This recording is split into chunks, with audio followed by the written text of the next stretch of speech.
आदरणीय मेरे प्रिय दोस्तों और भक्तों, अपने पिछले वृतांत कबीर बीजक के रामायणी नंबर 2 संख्या में मैंने आपको बताया था कि निरंजन और आध्या से हमारी सृष्टि का प्रारंभ हुआ और ये दोनों ही माया सृष्टि के मूल हम माने जाते हैं।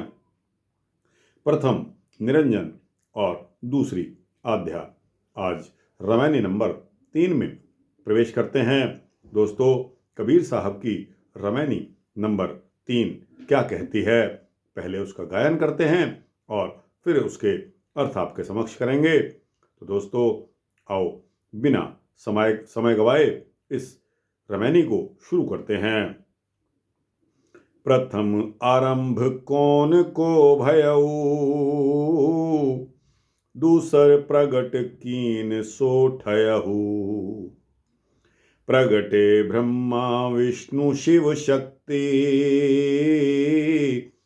प्रथमे भक्ति किन जीव उक्ति।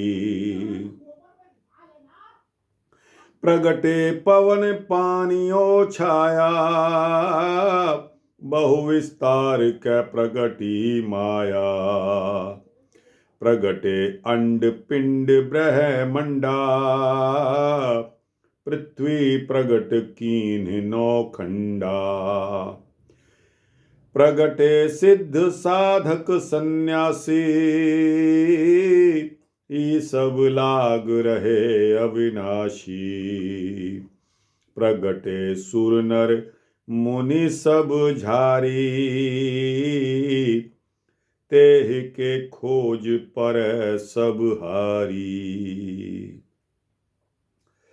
प्रथम आरंभ कौन को भयऊ, दूसर प्रगट कीन सो ठयऊ। अर्थात सबसे पहले सृष्टि का प्रारंभ जो होता है वह किससे हुआ। दूसरी रामायणी के अनुसार निरंजन और आध्या से सृष्टि का प्रारंभ हुआ। ये दोनों ही माया सृष्टि के मूल हैं, पहले निरंजन और दूसरी आध्या माता। प्रगटे ब्रह्मा विष्णु शिव शक्ति, प्रथमे भक्ति किन्ह जीव उक्ति। अर्थात शक्ति रूपा आध्या और निरंजन के संयोग से ब्रह्मा विष्णु जी और महेश यानी कि शिव जी की उत्पत्ति हुई। इनसे चारों खानी के जीवों की उत्पत्ति हुई। आध्या ने अंडज प्राणी की, ब्रह्मा जी ने पिंडज जीवों की और विष्णु जी ने स्वेदज प्राणी की तथा शंकर जी ने स्थिर रहने वाले स्थावर की उत्पत्ति की। इन जीवों को कल्पित ब्रह्म ओंकार की भक्ति करना बताया। आगे चलते हैं। प्रगटे पवन पानी और छाया,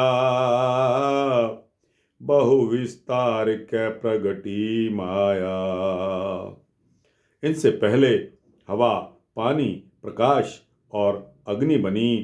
प्रकाश से छाया बनी, पक्की हंस देह से कच्ची स्थूल देह बनी। माया सृष्टि का विस्तार रूप से फिर प्रसार हुआ। प्रगटे अंड पिंड ब्रह्मंडा, पृथ्वी प्रगट कीन नौ खंडा। अंडज और पिंडज खानी के जीव, संसार और 9 खंडों वाली पृथ्वी बनी। इसके पश्चात क्या होता है? इसके पश्चात होता है प्रगटे सिद्ध साधक सन्यासी, ई सब लाग रहे अविनाशी। इसके पश्चात ब्रह्मा जी द्वारा सिद्ध साध और सन्यासी पैदा हुए।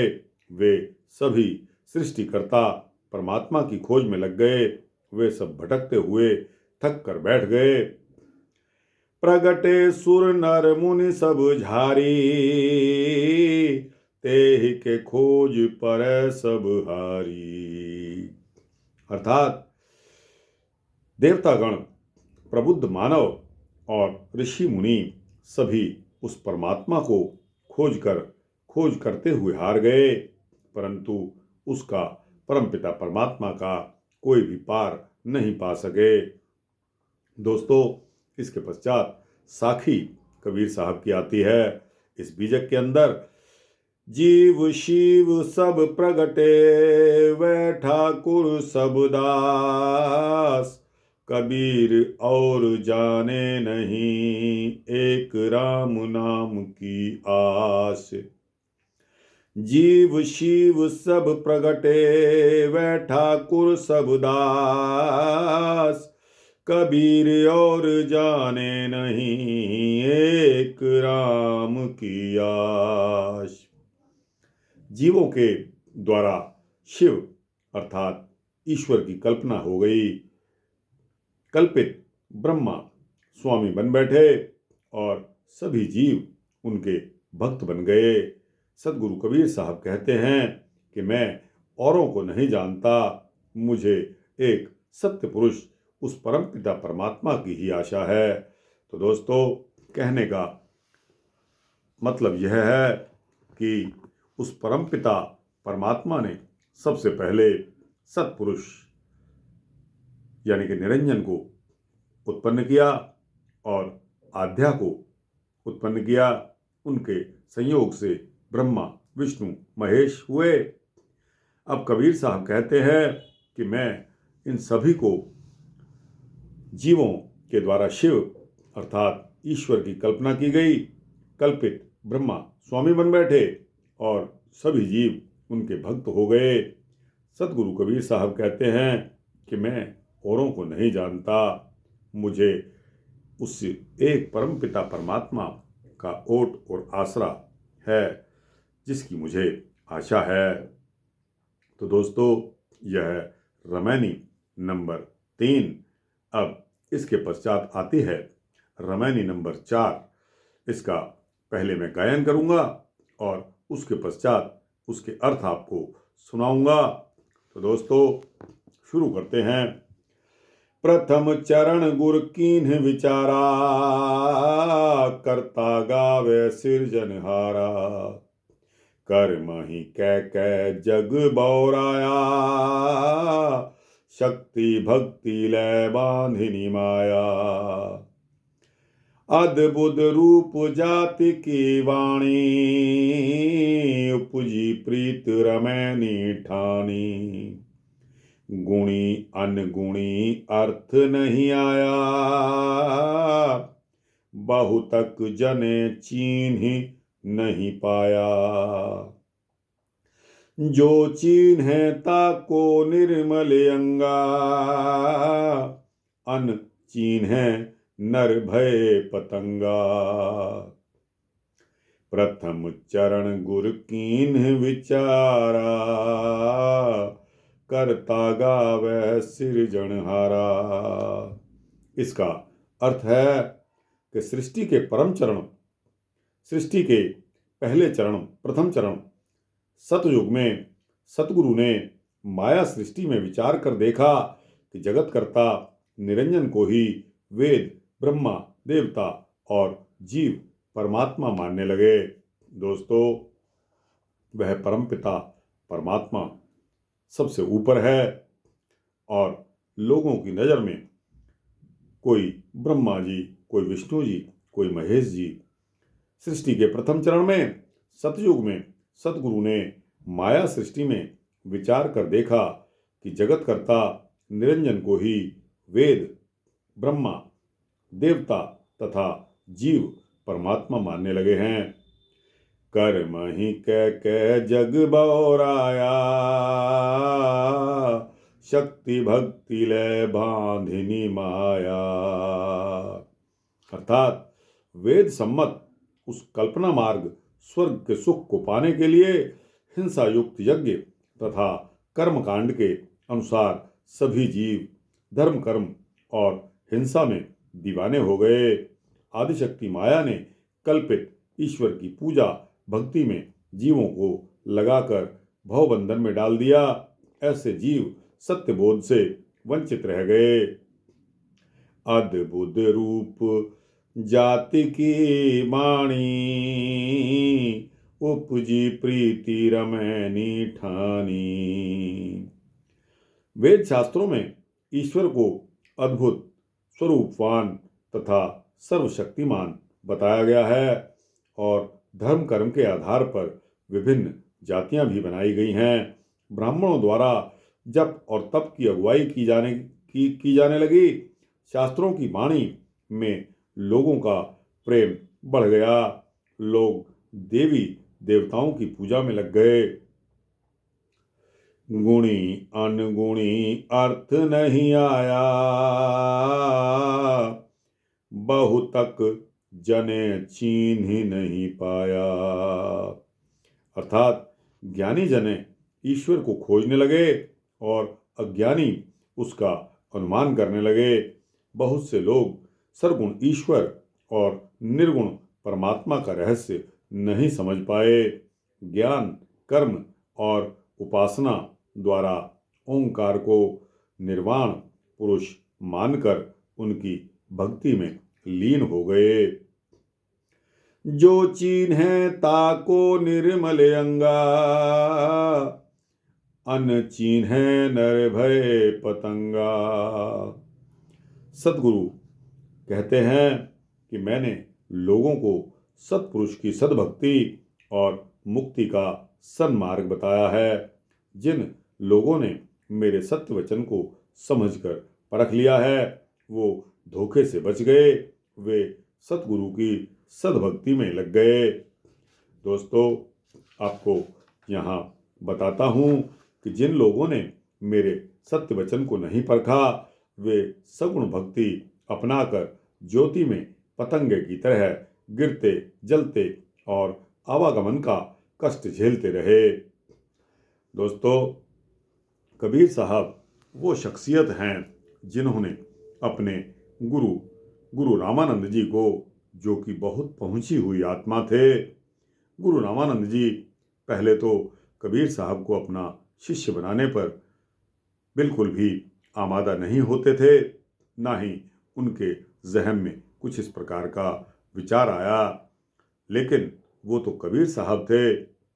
कबीर साहब ने क्या युक्ति सोची कि मैं इनका शिष्य बनकर ही रहूँगा। एक रात वो गंगा बनारस में उस परम पिता परमात्मा की कृपा से अपने मन में यह संकल्प लेते हुए कि किस तरह गुरु रामानंद मुझे अपना नाम और दीक्षा नहीं देते, मैं देखता हूँ। वो गंगा की सीढ़ी पर जाकर लेट गए जहाँ गुरु रामानंद जाकर स्नान किया करते थे। अंधेरे में जब गुरु रामानंद का पैर उस सीढ़ी पर पड़ा तब उनको लगा कि मैंने किसी जीव के ऊपर पैर रख दिया है। आधी रात के अंधेरे में गुरु रामानंद बोले कि बेटा राम राम कहो। पाप तो उनसे हो गया था क्योंकि उन्होंने पैर एक जीव के ऊपर रख दिया। उनके मुख से यकायक बिना सोचे समझे निकला कि बेटा राम राम कहो। कबीर साहब ने राम राम करना शुरू कर दिया। जब समय आया तो पता लगा कि कबीर साहब अपने गुरु को किस प्रकार लोगों को बताते हैं कि मेरे गुरु तो रामानंद ही हैं, क्योंकि उन्होंने ही मुझे राम नाम दिया है। दोस्तों, इस बात की चर्चा चलने लगी, लेकिन जब तथ्य सामने आए तो गुरु रामानंद ने भी माना कि हाँ, इस प्रकार की घटना हुई। यही नहीं दोस्तों, गुरु रामानंद जी को उस परमपिता परमात्मा के दर्शन करवाने वाले कौन थे? वो कबीर साहब ही थे। कबीर साहब ने ऐसा कौतुक दिखाया कि गुरु रामानंद भी कहने लगे कि वैसे तो यह मेरा शागिर्द है, लेकिन मैं नहीं जानता कि यह कितना पहुंचा हुआ है। इसी के माध्यम से मैंने परमपिता परमात्मा के दर्शन किए। तो दोस्तों, यह बात कोई थोड़ी बात नहीं है। यहाँ वही कहावत शुरू हो जाती है कि गुरु गुड़ और चेला शक्कर। दोस्तों, इसके पश्चात एक साखी का दोहा आता है चीन्ह चीन्ह का गावहु बौरे, बानी परी न चिन्ह। आदि अंत उत्पत्ति प्रलय, आपू ही कह दीन। चीन्ह चीन्ह का गावहु बौरे, बानी परी न चिन्ह। आदि अंत उत्पत्ति प्रलय, आपू ही कह दीन। अर्थात यह साखी का जो 2 लाइनों की साखी है, इसका अर्थ है कि कबीर साहब कहते हैं कि हे भ्रमित भक्तों, भक्ति के दीवानों, तुम लोगों ने मुक्तिदाता उस सत्पुरुष की भक्ति, उस सत्पुरुष की सद्भक्ति को नहीं परखा है। मैंने तो सबको उत्पत्ति से प्रलय तक सभी बातों को सुनाकर समझा दिया है, परंतु लोगों ने मेरी वाणी को नहीं परखा और ना ही समझा है। अतः सब धोखा खाकर आवागमन में हैं और आवागमन में ही रहेंगे। दोस्तों, एक कंसेप्ट जो कबीर साहब ने दिया है वो मुझे हर तरीके से कन्विंस और संतुष्ट करता है। दोस्तों, यह क्या थोड़ी बात है कि गुरु ग्रंथ साहब में कबीर साहब के 3000 शब्द हैं, जो कि गुरु ग्रंथ साहब में सबसे ज़्यादा हैं। और गुरुओं की वाणी, भक्तों की वाणी, बहुत कुछ गुरु ग्रंथ साहब में लिखा हुआ है। लेकिन दोस्तों, कबीर साहब एक ऐसी शख्सियत हैं कि जिन्होंने गुरु ग्रंथ साहब में अपना एक ऐसा स्थान बनाया है कि जिसको आज दुनिया पूजती है। गुरु ग्रंथ साहब हम सभी का एक पवित्र उत्तम ग्रंथ है, जिसकी वाणी धुर की वाणी आई, तिन सगली चिंत मिटाई। तो दोस्तों, यह वाणी ऐसे ही नहीं लिख दी गई है। यह बहुत बड़े बड़े सोच समझ रखने वाले ज्ञानी विज्ञानी और उस प्रभु से जिनका नाता था, उस प्रभु की सोच में जो डूबे रहते थे, उनके द्वारा दी गई है। हमें उस पर विचार करना चाहिए। इन्हीं शब्दों के साथ मैं कबीर साहब की इस बीजक की रमैनी संख्या 4 को समाप्त करता हूँ। दोस्तों, जय श्री कबीर साहब, जय श्री कबीर साहब।